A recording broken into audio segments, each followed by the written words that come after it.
All right. So hi guys. Today we got Christine here. We're looking at treating some early onset biceps tendinitis. And what we're doing here, when we think about tendinitis just across the board, we frequently hear about eccentric based training to get rid of the tendinitis and get rid of the shoulder pain. But what I want to talk about is some solutions that we can do in the meantime, because when it comes to bicipital tendinitis in particular, you always want to strengthen the muscles around the shoulder joint to maximize the posture and the stability of everything that's moving around the joint while the tendon goes through its healing process. So tendinitis can take anywhere from 6 to 12 weeks, even if you're doing things the right way. But by incorporating some isometric based strengthening, you can avoid we can incorporate strengthening into the shoulder and into the body without aggravating and delaying the recovery process for the tendinitis.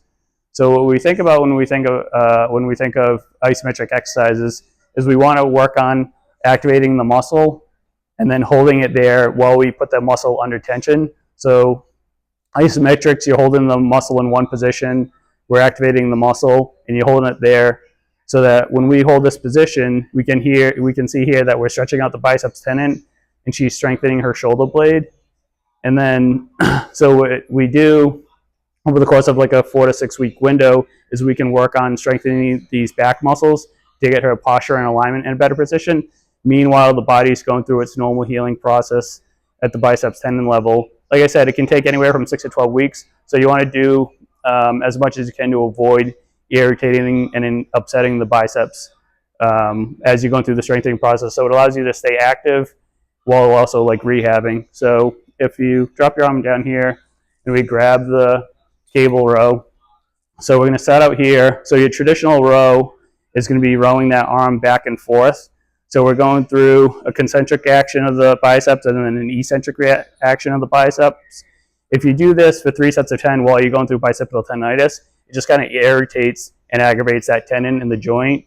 But if we just think of rowing that arm back, we're no longer moving that biceps tendon through its groove as much or pulling on that shoulder pulling on that attachment site, but we're still strengthening we're still strengthening the rhomboids, we're still strengthening the traps, and we're getting these muscles in a position where they're activating, put the muscles under tension for anywhere from like a 10 to 15 second hold.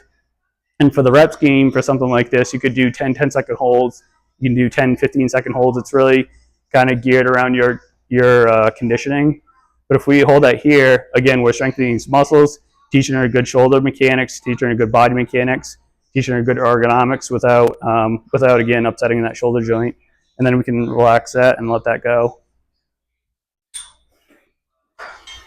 All right, so the next one, what we're going to talk about is strengthening the back in another direction for her shoulder IYTs. So here, when we think about those concentric and eccentric reactions or contractions, you're moving that tendon through the groove and you're creating more irritation and inflammation. So if we think about like a common back exercise that a lot of people should be doing to reverse those postural changes, we're going to bring those arms up in the air and hold the contraction there. Again, 10-15 seconds, come back down, bring your arm straight back, hold it there 10-15 seconds, and then you need to come up in a Y for 10 or 15 seconds. All right, Christine, you want to give it a try?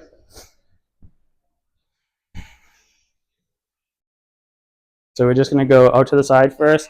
So here we get some stretching on the biceps. So that's one form of the rehab process. So we're stretching out that muscle, we're stretching out that tendon, holding it there, teaching her to pinch and squeeze those shoulder blades, and then she can come back down. So we'll do 2 more reps of those. And then come back down, 1 more. And then come back down. And now we're going to bring your arm straight back. There you go.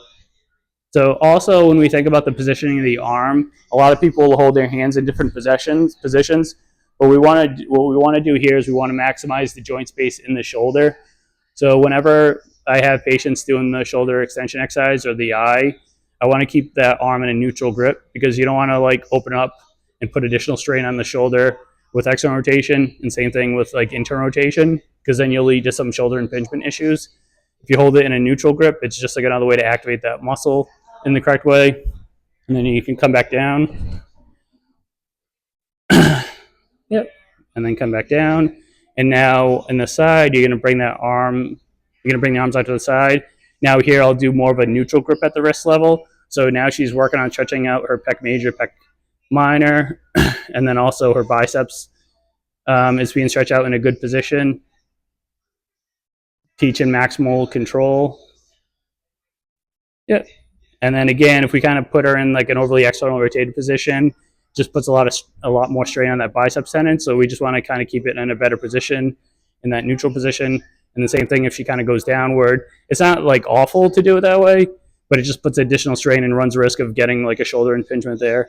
And then the last one, we're now going to stretch out those lats and then keeping the thumbs up. So this is where we want to maximize the range of motion in the shoulder, and you can do or maximize the joint space in the shoulder with external rotation.